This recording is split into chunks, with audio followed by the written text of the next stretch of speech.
Come on, Asao! What are you waiting for? Food, motherfucker! She is beckoning me to join them, making room on the already small bench. I sit in the middle. Oh, jeez. Why are you closer? I seat myself on the corner of the bench to take as little space as possible. It's pretty cramped, but somehow all three of us fit on it. Impressive view. Emmy suppresses a giggle and places a lunchbox in front of Rin and hands another lunchbox to me. Here you go. Lunch is promised. It's probably poisoned, isn't it?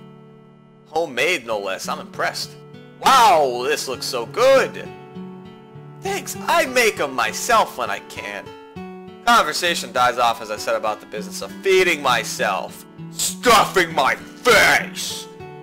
Taking a few bites, I glance up and notice Rin deftly opening the lunchbox and popping a forkful of food into her mouth, only using her feet. Even though I've seen it before, I can't help but be impressed by her dexterity. It also is a reminder of some sort of place I am in right now. Will I ever get used to a sight such as this? I can't decide if getting used to such a thing would be a good thing or a bad thing either. Does getting used to this place mean that I'm giving up on being a normal person? Whoa, Asao. Or does it just mean that I'm becoming more understanding about those around me? That's more like it, Asao. I'm distracted from my thoughts by the sight of Emmy tearing into her lunch as if it had insulted her ancestors. Maybe it did. You seem pretty hungry. Emmy looks up, mouth half full, and swallows before nodding. That's right, girl, you swallow.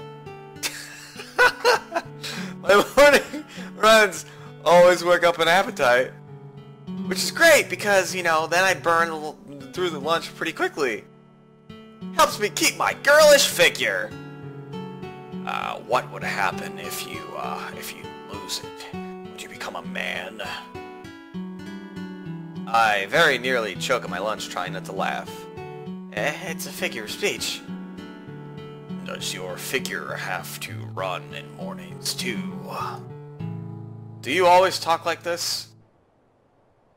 Talk like what? Like what? I think that answers my question.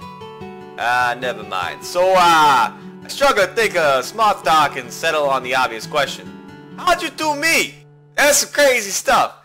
Rin seems content to let Emmy answer this question. Someone in the housing department thought that we complement each other well, so we were assigned rooms next to one another. Complement each other. Like shoes and a suit. Huh? Emmy giggled at my confusion. Put us together and we've got all our limbs, get it? Ah. So I started helping Rin get ready in the morning and that was that. I mean, you can't help someone get dressed every morning and not get along. I see. So you've seen each other naked is what you're saying. Rin chooses this moment to interject. I have trouble with shirts.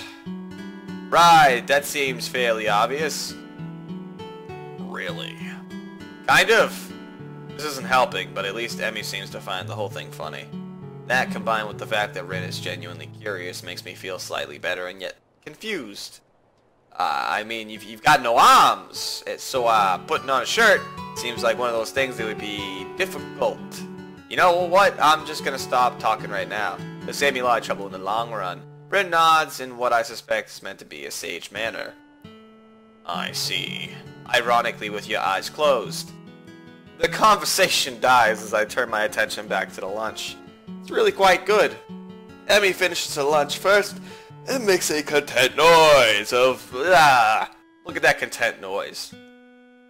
That was good. Yeah! Lunch! Food!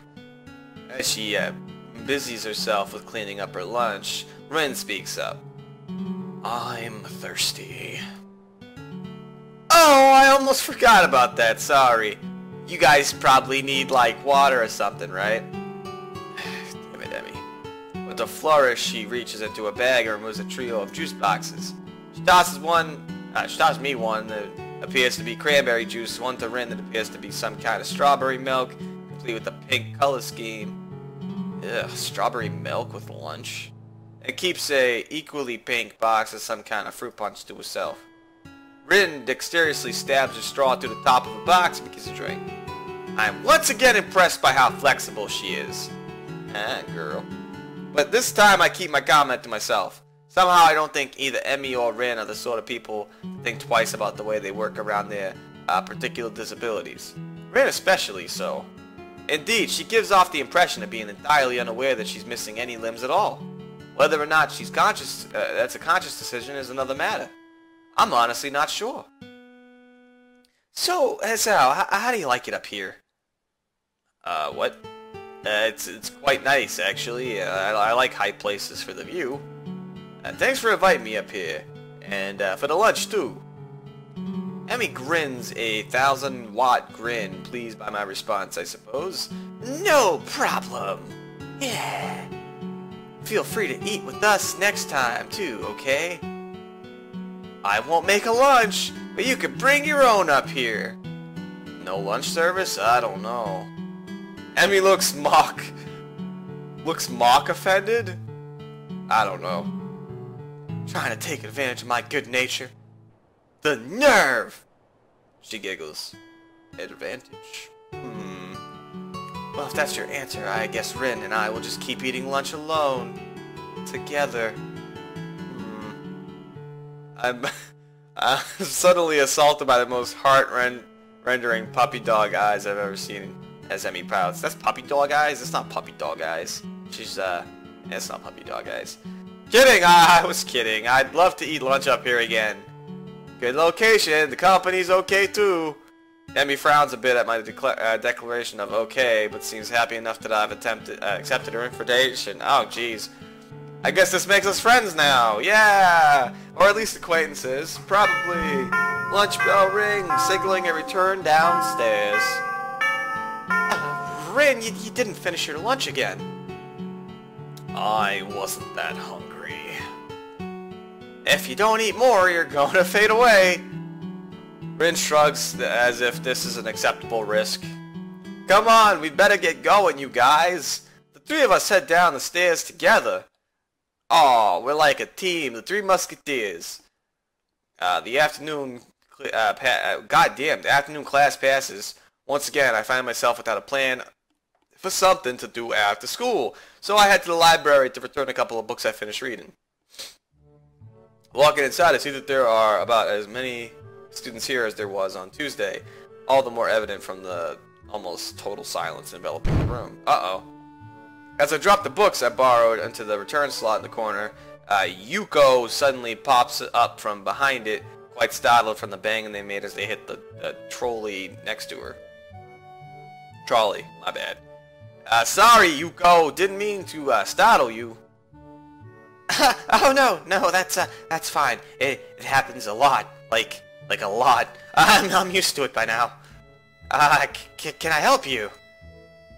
It's okay, I think I know where everything is. Thanks anyway. I suppose I'll grab another book or two while I'm here.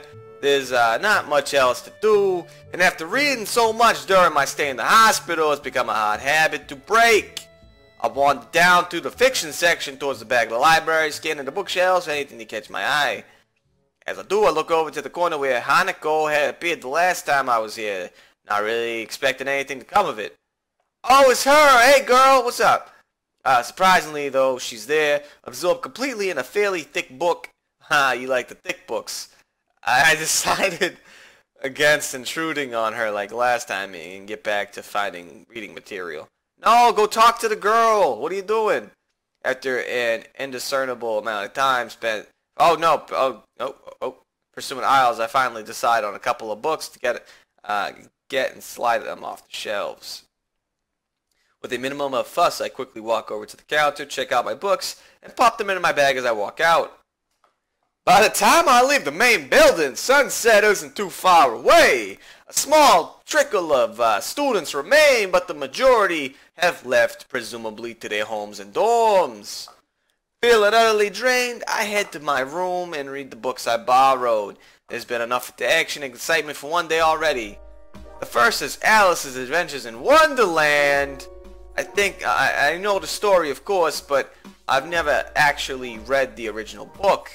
It's just as trippy as I remember the story to be, with the wacky characters and nonsense plot. I start thinking myself as some kind of an Alice too, haplessly tumbling down the rabbit hole into this cripple wonderland. Wow, Hasao. Okay, that's a rather strong expression. Still, the isolated location and the overt way of the school accommodations to absolutely everything is unsettling. It is like another world! I wonder why I can't shake the feeling of being an outsider like Gallus, despite most everyone being so hospitable and friendly with me. Probably because you're an asshole. Turning another page, my mind starts drifting further away from the book. It's quiet. I can hear my own heartbeat thumping against the fabric of my shirt. For some reason, it makes me feel really bad, like it has since the last time in the forest with Anawanaka and Banamuko. Like I was locked in a cage with something nasty and scary. Oh, it's okay, Hasao. I put the book down for a while and stare at the ceiling, taking my time to shake off this feeling. 200 pages later, I fall asleep. Damn, Hasao, 200 pages? Katawa Shoujo. Katawa Shoujo.